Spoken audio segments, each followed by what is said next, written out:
Welcome to KXAN News Today. Here are your Wednesday morning headlines. Austin's Mayor Kirk Watson having a conversation about the future of affordability in Central Texas.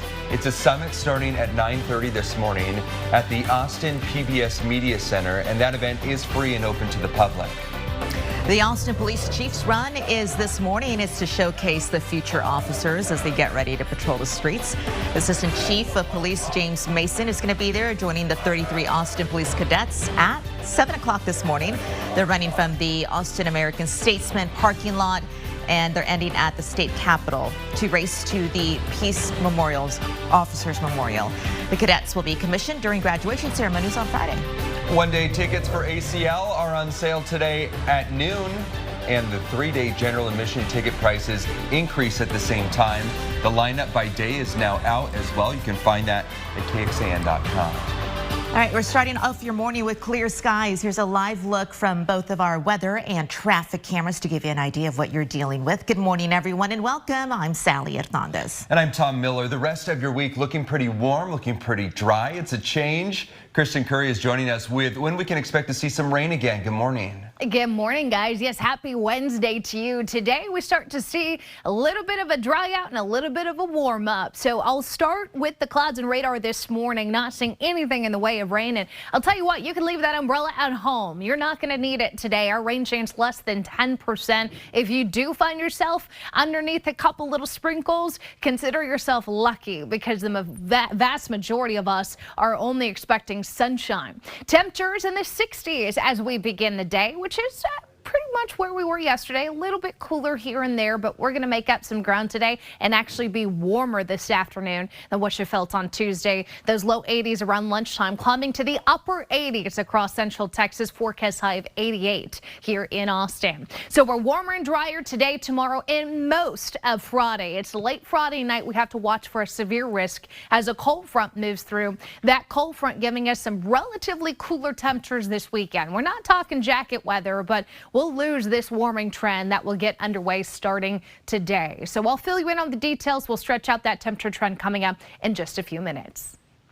Thank you, Kristen. San Marcos police officers can expect some changes soon. City Council there just approved the department's new contracts. That's right. It comes after 3 months of negotiations between the city and the Police Officers Association after the former agreement was repealed by the local activist group there. KXAN's Sarah Alshay explains the changes in the new contract and why some say it's still not enough.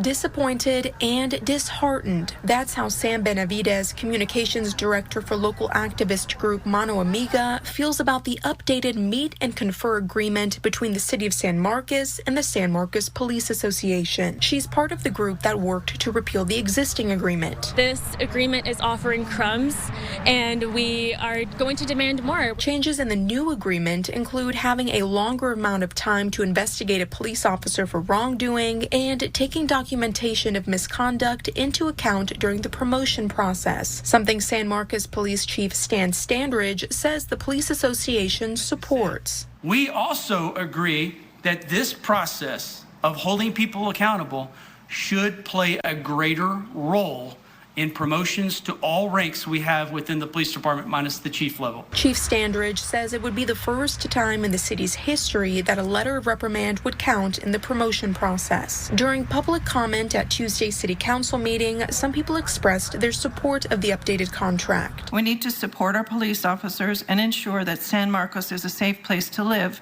as well as a safe place to attend college. Still, Benavides says it falls short, with some reforms like prohibiting officers from using vacation days as a substitute for suspension not making it in. Sarah Alshay, KXAN News. Thank you, Sarah. Now that it's approved, the new agreement is going to take effect on June 8th, and it's going to last until September of 2026. It's a different story for the Austin Police Department. The Austin Police Association and the city are still working on a new agreement for a new contract. Both sides say in the past they wanted to wait on a long-term contract until voters decided on police oversight on the ballot. That was 10 days ago. One of voters approved calls for, among other things, the Office of Police Oversight to have more access to certain police files. And this comes as Austin's police chief says you may have to wait longer for a police response time. It's after the partnership with the Department of Public Safety got put on hold In a statement, Chief Joseph Chacon said, quote, APD continues to have several hundred officer vacancies, and this impacts operations, including slower response times to emergency calls. He adds that DPS has helped in lowering crime rates and, quote, will be missed, adding that APD looks forward to partnering with them again. The man who helped create a popular artificial intelligence platform, really exploding right now, wants lawmakers to regulate AI as soon as possible. Regulate his own company. OpenAI CEO Sam Altman helped create ChatGPT. And he appeared before Congress yesterday and explained that AI could be as revolutionary as the printing press was. But given how fast it's evolving, it could prove to be destructive and devastating for humanity. Joanna Stern, NBC News technology analyst, explains that unlike recent hearings about the pitfalls of social media, the tone of those hearings on AI were more collaborative. I think for many lawmakers, they felt like the regulation around social media was a black eye. They didn't get to it fast enough. They didn't see it coming. And now this is an opportunity for them to get ahead of AI regulation, but they have to understand it. And I think we've seen over the last number of years of these hearings that these lawmakers don't fully understand the technology. You could hear more on the impacts of AI coming up on the Today Show. The president is heading to Japan today for the G7 summit, following his meeting with top congressional leaders to discuss the U.S. debt ceiling. Lawmakers need to come to an agreement before June, or they risk the U.S. defaulting on its loans. The president said that while the meeting was productive, there is still work to be done. President Biden is going to skip 2 of those planned stops in order to get back to negotiations. The Johnson & Johnson COVID vaccine is no longer available in the U.S., why the CDC told providers to toss it. And how America's obsession with true crime may have contributed to the rescue of a girl who went missing in 2017. Good morning. It is Wednesday, May 17th, and this is a live look that we have of the city skyline for you to kickstart your day. Going to talk to Kristen for the latest on your weather in just the next few minutes. But first, former New York Mayor Rudy Giuliani is facing a sexual harassment lawsuit, accused of demanding sexual favors and engaging in wage theft. And the accuser is a woman who says she worked for Giuliani during the last 2 years of the Trump administration. She alleges the former president's personal attorney discussed selling presidential pardons and detailed plans to overturn the 2020 election results. Giuliani released a statement through a spokesperson saying that he unequivocally denies those allegations. You're no longer going to be able to get the COVID-19 vaccine if it was made by Johnson & Johnson here in the U.S. because all remaining doses expired last week. The CDC directed providers to dispose of any they had left over, to toss it. The nearly 19 million Americans received Johnson & Johnson vaccine compared to 367 million who received Pfizer's original vaccine and the 232 million who got Moderna's. The Moderna and Pfizer COVID-19 vaccines remain free as long as federal supplies last. There is a chance that a local officer who died in the line of duty last week will not get his spot in the Texas Peace Officers Memorial. What's being done about that memorial running out of space? And the improvements Austin Parks and Rec is looking at when it comes to Zilker Park and why many say they are not on board.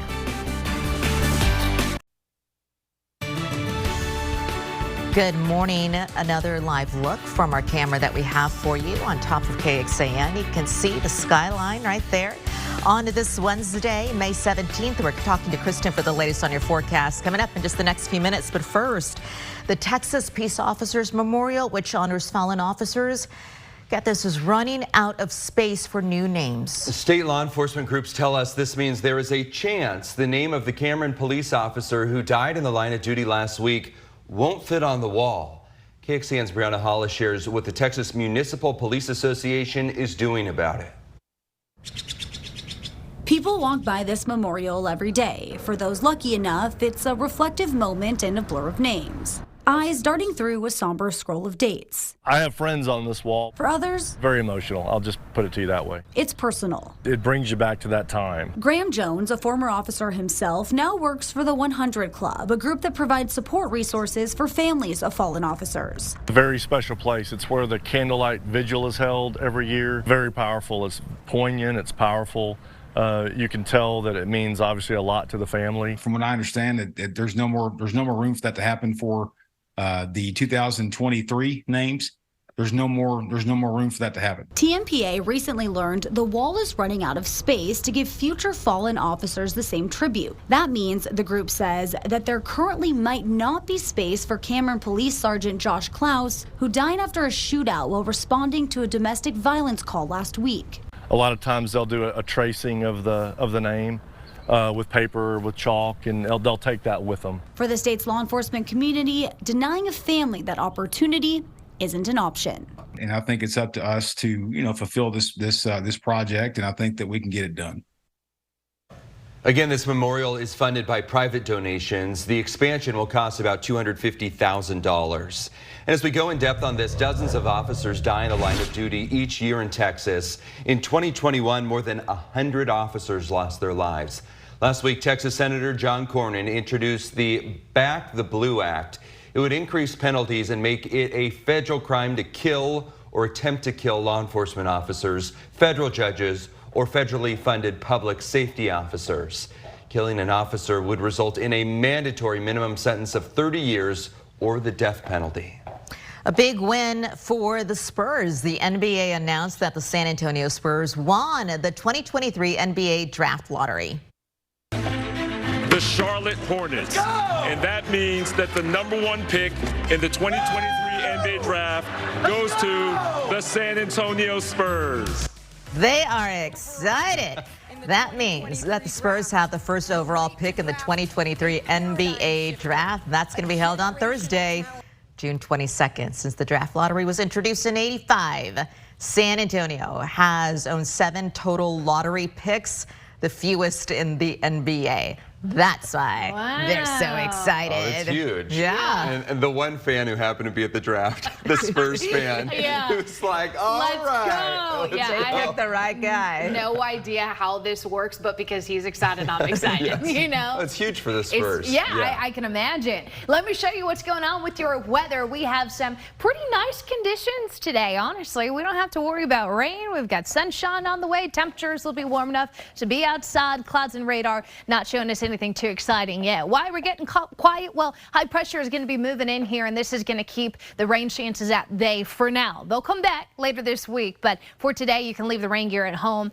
Whittlesey Landscape Supplies weather camera there in Granite Shoals is showing me a mainly to partly cloudy sky. We're not going to see a whole lot in the way of bad weather today is going to be the bottom line here. So if you're getting out the door early, know that the temperatures are in the 60s and they're on their way to the upper 80s today. Tank top, short sleeves kind of weather. The rain chance is less than 10%, so that's why you're not going to see it in the day planner. Is it possible one little spot shower pops up on us? Yes, but it's not enough to mention. I think 99.9% of us are just talking dry skies today.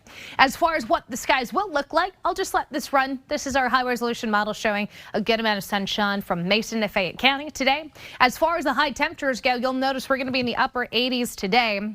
Low 90s as we get into tomorrow and Friday. So Mother Nature turning up the heat just a little bit more before that cold front moves in here. Now this front is technically, yes, going to cool us down, but I think it's more going to be a storm maker for us than anything else. Why? Because if I put this into motion on Friday, you'll notice those scattered storms and showers developing in the late afternoon and continuing through the evening over the Hill Country and I-35 corridor here. And because we got a lot of daytime heating, a lot of instability to work with, it's possible some of those storms will be severe. And the Storm Prediction Center agrees. They've put down a 2 out of 5 risk for severe weather on Friday. This will be in the later part of the day on Friday, seeing hail and wind as the primary concern here. So this includes almost everybody, the exception the far eastern counties. But we want to make sure that you guys know on Friday afternoon and evening, we got to stay weather aware. Next is sun and clouds with more sun than clouds today. Mainly sunny again tomorrow and hotter late week. There's the cold front. There's the rain chance Friday. We'll continue with the 40% chance of storms and showers on Saturday, and then slowly starting to dry out here as we get you into the later part of the weekend and early next week. Temperatures will slowly recover to low to mid 80s, still below average Sunday, Monday, Tuesday. Your overnight lows will be comfortable mid to upper 60s for as far as we can see. Thank you, Kristen. An Illinois girl who went missing 6 years ago is now back with her dad safe. Kayla Unbahan disappeared, and it was one of several abduction cases featured on an episode of the Netflix series Unsolved Mysteries back in November of last year. Police are not saying yet if that show helped to find Kayla, but the woman who reported seeing Kayla in a clothing store told the local NBC station she recognized Kayla's photo from published media about the case. Kayla was just 9 years old when she went missing in 2017 while in the care of her mother. The spokesperson for the National Center for Missing and Exploited Children tells the Today Show that the mother had partial custody of the child at the time and failed to return her to her father. The outcome that we're seeing here with Kayla is absolutely amazing. And it's something that everyone here at the National Center for Missing and Exploited Children work tirelessly for day in and day out. It's moments like these that really just give us the drive to keep going. It gives searching families out there who are still missing their own children. It gives them the hope and the drive to keep going and keep the fight to find missing children and to bring them all home safely. Coming up on the Today Show, how America's true crime obsession may contribute to solving more cold cases across the country and why this case in Illinois gives hope to other families. The suspect who attacked staffers at Congressman Jerry Connolly's Virginia office on Monday may be connected to a second baseball bat assault that took place earlier in that day. There's new security video that released, and it shows the moment on camera. It's hard to watch, but so you know, the woman is okay. Now, in the video, a woman can be seen running from a man chasing her with the bat. Police say, according to preliminary information, the man is the same suspect in the attack at Connolly's office. They say he asked the woman if she was white, then bashed her car windshield with the bat. Police say the suspect faces charges for the attack at Congressman Connolly's office. They say he will be charged with a hate crime and destruction of property for the earlier incident. Texas Attorney General Ken Paxton and the hotel giant Hyatt have come to an agreement about hidden hotel fees. I should say Marriott. This settlement is to ensure that the company is upfront about hidden fees to customers. These include things like resort fees, which are charges meant to cover amenities like Wi-Fi, but are not included in advertised rates. Paxton is also suing Hyatt. He's accusing that company of charging customers resort fees regardless of whether people use the amenities. Well, Texas state parks could be getting a lot more money for big improvements and new sites. Texas House voted in favor of 2 bills to create a constitutionally dedicated fund of $1 billion to help current and future state parks. However, because it's a constitutional amendment, the decision ultimately rests with Texas voters come November. Back in 2018, the department estimated Texas parks as a whole face more than $780 million worth in deferred maintenance and would need to reallocate about $100 million to recover from natural disasters like flooding and fires. Proponents of the bill say the job creation, the return on investment, and more are all worth it. We're going to be talking about how you can protect yourself from mosquitoes with Wizzy Brown, an entomologist. Wizzy, there was a survey done recently by a company called InsureRanks that ranks Texas as the 5th most mosquito-prone state. Why do you think that is? I think that that's probably because we have a lot of habitat that mosquitoes can breed in. Mosquitoes are going to lay their eggs either in or very close to standing water or areas that flood. And we definitely have plenty of that here in Texas, especially with the rain, because it seems like we're either in drought conditions or flooding conditions. People are moving to Texas and to Austin on a daily basis who may not have ever had to deal with mosquitoes like we see here. What are your recommendations for them to keep themselves and their families safe? First of all, I think they need to be aware that mosquitoes are active year-round here in Texas, which can be an eye-opening thing for people that move from different areas of the country.